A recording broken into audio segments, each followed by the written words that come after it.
Hey guys, and welcome back to my channel. Today we are doing a full set of acrylic nails, but this time we are doing an overlay. So you'll be seeing me prep the nails, but we won't be applying any extensions to the nails themselves. If you're not already, go ahead and subscribe to my channel, turn on your post notifications so that you don't miss anything.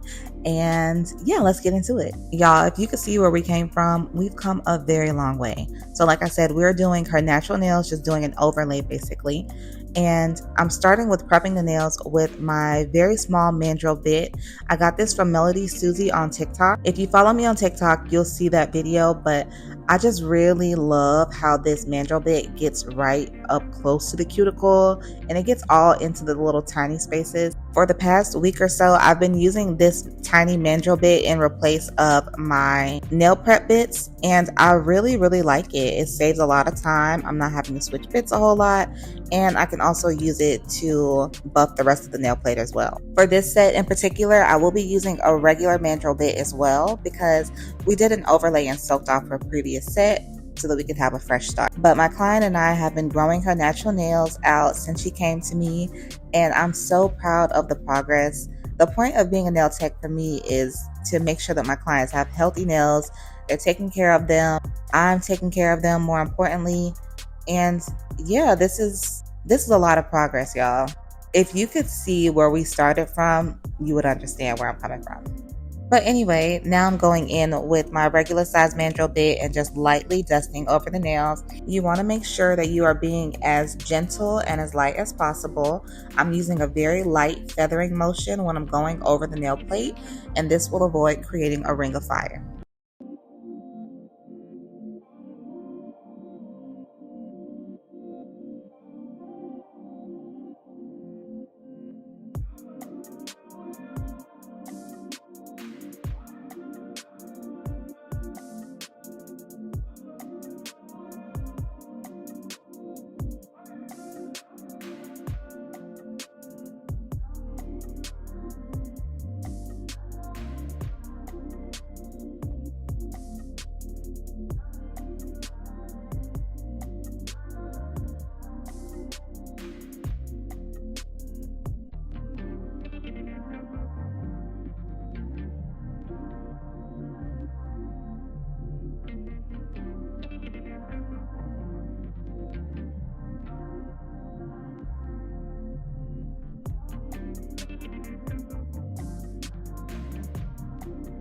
Now we're going in with our ball bit to push the cuticles back.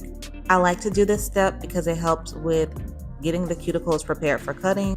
I'm using the ball bit in reverse, and from my experience, I found that using the ball bit really helps to determine what part of the eponychium is dead skin and what part is living tissue.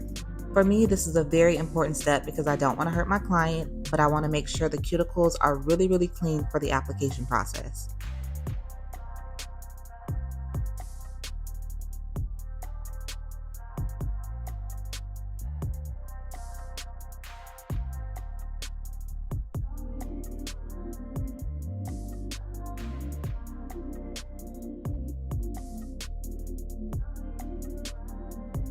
I like to hold my cuticle nippers between my thumb and my pointer finger.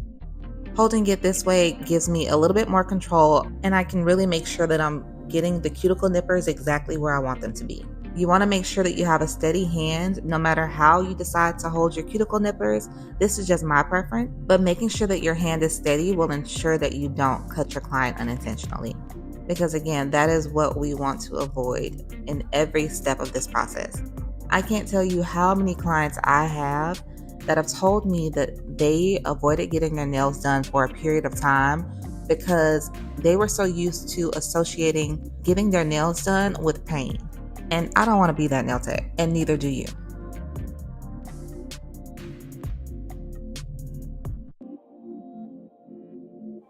I'm using regular alcohol to go ahead and wipe off all of the dust and debris from the nail plate so that we can start the application process.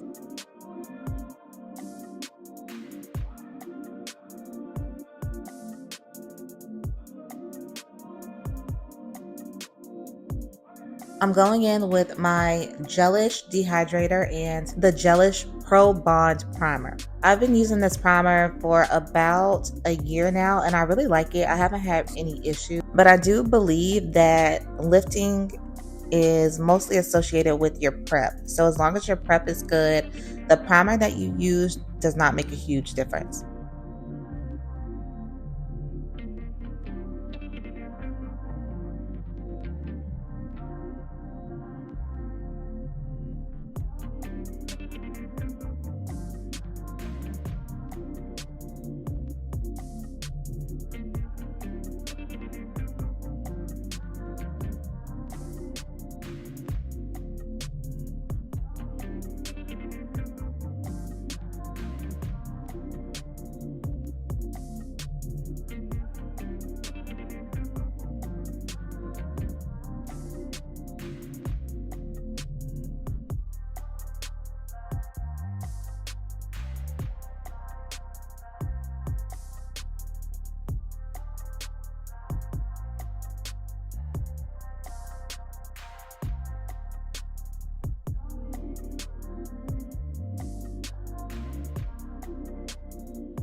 I'm starting with my first bead in the middle of the nail. Because this is a smaller nail, I don't need 3 beads to completely fill it in.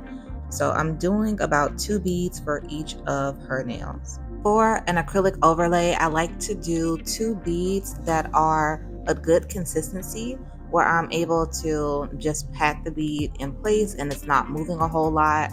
So it's not very watery. That's what I like. Because of this, whenever I'm doing an overlay and I want to add a little bit of an extension off of the natural nail with the bead, I'm able to do so because of the consistency of that bead. In this case, I don't have to do that very much. You will see me do that to maybe 1 finger just to add a little bit of length so that I can have the correct shape. But that is something that I will show you in another video. So I've gone ahead and put the second bead on top of the first bead right below the cuticle, and I've pat that bead into place and then swipe down the rest of the product once I got it where I wanted it to be.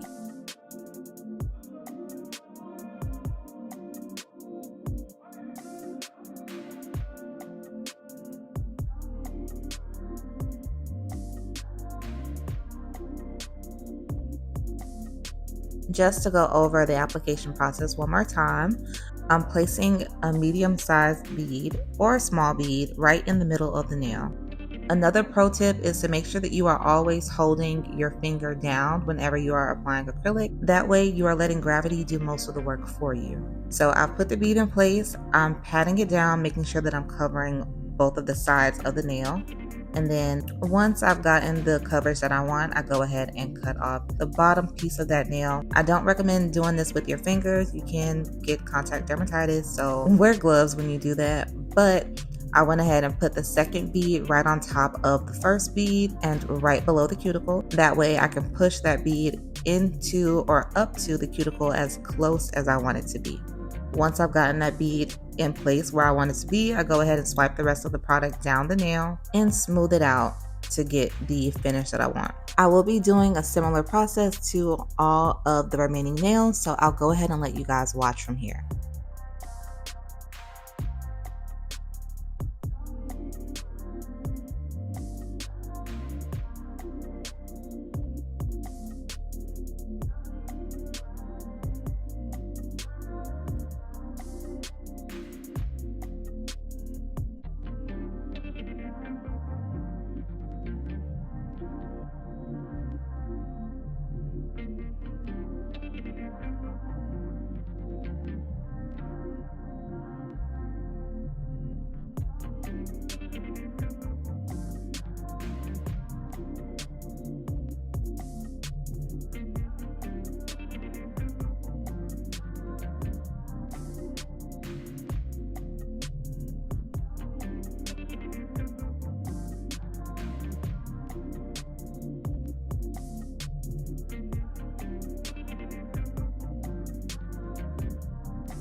As you can see on the thumb, it was a little bit chipped in the corner of the nail, so I did go ahead and try to keep as much of the product in that area as possible. So you'll see that I patted it back up, and when I put the second bead on, that's going to reinforce the strength of that area. So I put the second bead right on top of the first bead, pushing that product up into the cuticle as close as I want it to be, and making sure that I'm also covering that little tip of the nail to make sure that I get the shape that I want once I start to file.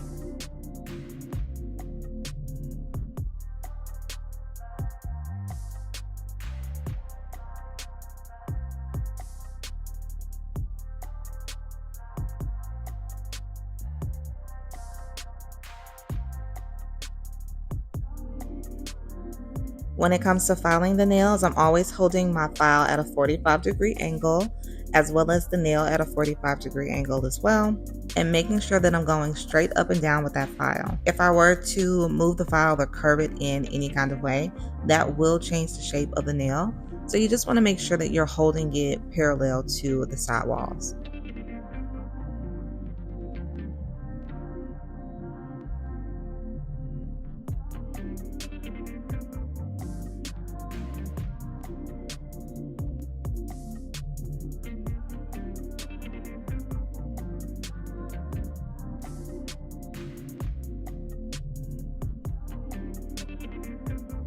Now that we've filed the sides of the nails, we're going to go ahead and file the free edge of the nail as well. I like to hold my nail at a 90-degree angle just to get a very straight and crisp free edge.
Now that the nails are shaped to perfection, we're going to go ahead with the cuticle pusher and push the cuticles back. I like to do this step before I go in and seal the cuticles because it's just going to make sure that there's no skin attached to the acrylic or vice versa. And you're going to get a better seal on the cuticles by doing it this way. Once I've made sure that the skin and the acrylic are separated from each other, I go ahead with my medium grit carbide bit and I go over the nail plate just to make sure that everything is very smooth. And I'm going around the cuticle in a very light feathering motion, making sure that I'm not touching my client because the bit that I'm using is a non-safety bit. If you are a beginner, I would recommend using a safety bit to do this process because again, the last thing we want to do is hurt our client. You will also see me filing underneath the nails just a little bit to remove any acrylic that might have escaped under the nail during the application process. But I always look underneath the nail because they're so short. I want to make sure that I'm not going to hit the client's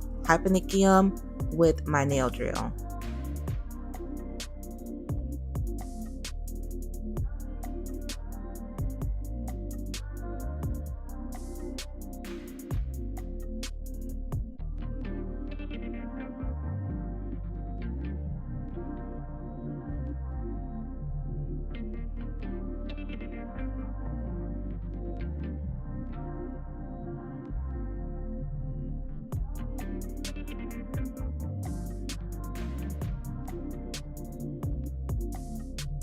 Now we're going in with the small mandrel bit again. I'm using this bit, and if I didn't say it before, this is a 180 grit, so it's really really gentle. It's not going to cause any scratches in the nail plate or anything, and this is just going to help me smooth it out and get everything like I want it to be.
Now I'm going to buff the nails smooth before we start doing the design.